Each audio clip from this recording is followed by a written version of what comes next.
मध्य प्रदेश में बरगी बांध में हुए हादसे ने लोगों को झकझोर कर रख दिया। बचाव कार्य के दौरान ऐसी तस्वीरें सामने आई कि जो देखे उनका दिल पसीज जाए। घटना के बाद शवों को निकालने का काम शुरू हुआ तो एक ऐसा मंजर सामने आया जिसे देखकर रेस्क्यू करने वाले भी अपने आंसू नहीं रोक पाए। दरअसल एक शव को निकालने में बड़ी दिक्कत आ रही थी। एक तो पानी की विजिबिलिटी कम और शव इतना भारी हो गया था कि उसे निकालना बड़ा मुश्किल था। ये शव एक माँ और बच्चे का था। बच्चा माँ के सीने से लिपटा हुआ था और माँ ने उसे कसकर पकड़ रखा था।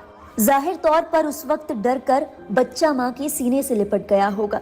माँ ने बच्चे को अपनी बाहों में समेट लिया, जैसे उसका सुरक्षा कवच बन गई हो। इतना कसकर पकड़ा कि माँ के प्राण निकल गए, लेकिन पकड़ जरा भी ढीली ना हुई। ये सोचना बहुत मुश्किल नहीं है कि बच्चे की जान बचाने के लिए माँ ने कितनी जद्दोजहद की होगी, लेकिन भाग्य को कुछ और ही मंजूर था। मौत ने भले ही माँ को अपने आगोश में ले लिया, लेकिन माँ उसे सीने से लगाए कसकर पकड़े रही। लगभग 12 घंटे तक माँ अपने लाल को सीने से लगाए पानी की गहराइयों में समाई रही। बच्चे को इतनी मजबूती से थाम रखा था कि सांसें थम गई, लेकिन अपने लाल को खुद से अलग न होने दिया। डाइविंग टीम ने बताया कि क्रूज के भीतर विजिबिलिटी लगभग 0 थी। पानी मैला था। लोहे के रॉड और टूटे स्ट्रक्चर के बीच माँ और बेटे को बाहर निकालना न केवल बेहद मुश्किल था, बल्कि बेहद भावुक भी। रेस्क्यू टीम और वहां मौजूद लोगों ने जब ये मंजर देखा तो कलेजा मुंह को आ गया। माँ का तैरता हुआ शव, सीने से लगा बच्चा और मजबूत पकड़। जिसने ये तस्वीर देखी अपने आंसू नहीं रोक पाया। टीम को शवों को मोर्चरी भिजवाना था, लेकिन ऐसा लगा कि जैसे उस माँ और बच्चे को अलग करने के लिए हाथ ही आगे ना बढ़ रहे हों। कहाँ से लाते ऐसा पत्थर दिल जो माँ और बच्चे को इस कदर देखकर एक पल के लिए आह भी ना भरे, बैठकर खुद को संभाल ना ले और जी भर कर रो ना ले।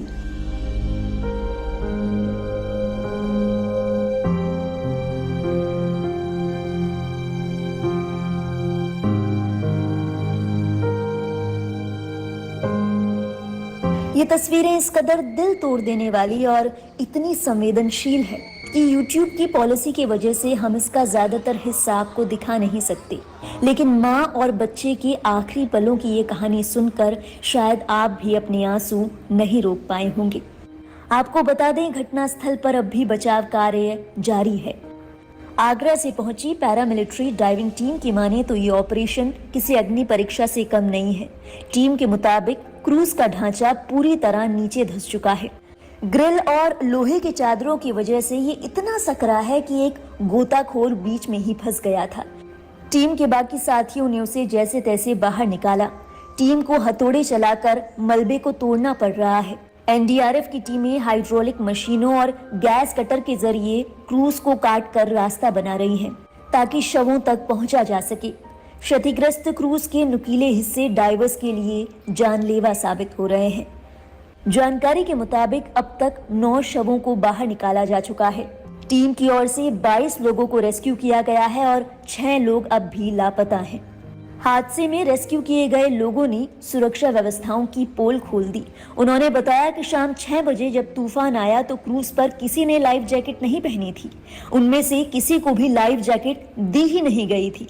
जब पानी भरने लगा तब स्टोर रूम का ताला तोड़कर जैकेट बांटे गए, लेकिन तब तक क्रूज पलट चुका था। पीड़ितों का आरोप है कि स्थानीय लोगों की चेतावनियों को चालक ने अनसुना कर दिया था और चालक की इस लापरवाही ने कितने लोगों की जान ले ली, कितने घरों के चिराग बुझा दिए, कितने लोगों से उनके जीने का आसरा ही छीन लिया। मामले में फिलहाल जांच जारी है और हो सकता है कि दोषियों को कड़ी सजा भी मिले, लेकिन सवाल अब भी वही है कि क्या आम आदमी की जिंदगी इतनी सस्ती है?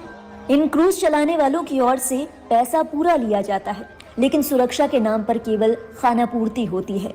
जवाबदेही सरकार की भी है। सुरक्षा नियमों को ताक पर रखने वाले लोगों के प्रति जब कार्रवाई ही नहीं होगी तो लोगों के हौसले तो बढ़ेंगे ही। बीते महीनों में ऐसे कई मामले सामने आ चुके हैं।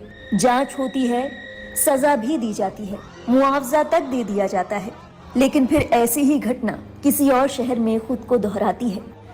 बहरहाल आप हमें बताइए, ऐसी घटनाओं के दोषियों पर क्या कार्रवाई होनी चाहिए? ऐसी कार्रवाई जो बाकी मामलों के लिए भी नजीर साबित हो। और एक चेतावनी आपके लिए भी, किसी भी पर्यटक स्थल पर जाते समय सेफ्टी मेजर्स को हल्के में ना लें। अगर सामने वाले शख्स आपकी सुरक्षा के लिए फिक्रमंद नहीं है, तो आप अपनी और अपने परिवार की सुरक्षा पुख्ता करें। ऐसी किसी भी नाव या किसी और चीज में ना बैठें जहां पर सुरक्षा के पूरे इंतजामात ही नहीं है।